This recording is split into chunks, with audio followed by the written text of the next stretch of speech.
Citroen çok fazla başarı yakalayamadığı AX'in yerine yeni bir otomobil yapmaktansa Peugeot 106'yı alıp gövde panelinde ve iç kısmında küçük değişiklikler yaparak biraz da marka mühendisliği ile 1996 yılında Saxo'yu satışa sundu. 1997 yılında ülkemizde de satılmaya başlayan Saxo 1999 yılında yenilenip 2003 yılına kadar satılmaya devam etti. Peugeot 106 ülkemizde biraz daha fazla satılmış bir otomobil olsa da kullanıcı profillerinden kaynaklı olarak piyasadaki Saxo'ların kondisyonları 106'lardan daha iyi olabiliyor ve ikinci elde Saxo'ların fiyatları 106'lardan biraz daha düşük seyrediyor.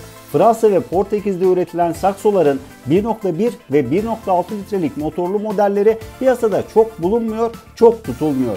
1.5 dizel motoru ise eski teknoloji olup sağlam bir motor olsa da günümüzde dizel motor çok mantıklı olmadığından ısrarla tavsiye edemiyoruz. Citroen Saxo'larda bizim motor tavsiyemiz piyasasının çoğunluğunu oluşturan 75 beygirlik 1.4 litrelik benzinli motorlar. Bu motorlu modellerinin yakıt tüketimleri şehir içerisinde 9.5 litrenin altına düşebiliyor. Yedek parça ve usta temini sorunlu olmayan Citroen Saxo'ların ikinci eldeki satış bekleme süresi ortalamadan biraz daha uzun sürüyor. Yalıtım zayıflığı, trim sesi, yoğun sert plastik kullanımı kalite hissiyatını düşürse de Saxo'ların makyajlı kasası hem tasarım olarak hem de kalite olarak daha başarılı. 2000 model sonrası Saxo'larda elektrikli direksiyon, otomatik ön camlar, sürücü hava yastığı, immobilizer, far yükseklik ayarı, merkezi kilit standart donanımdayken klima opsiyon olsa da Saxo'ların genelinde klima bulmak kolay oluyor.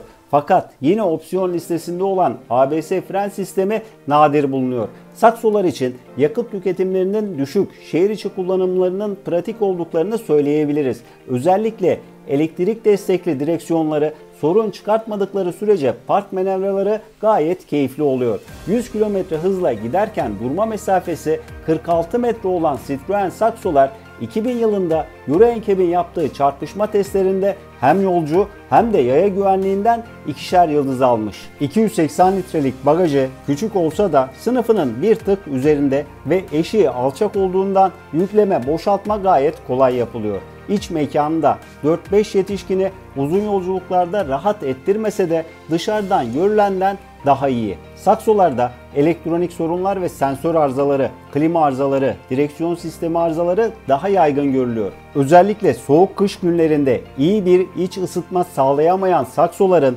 motor soğutma sistemi de zamanla yetersiz kaldığından dolayı Saxo'larda radyatör bakımı ve ek fan kullanımı yararlı olabiliyor.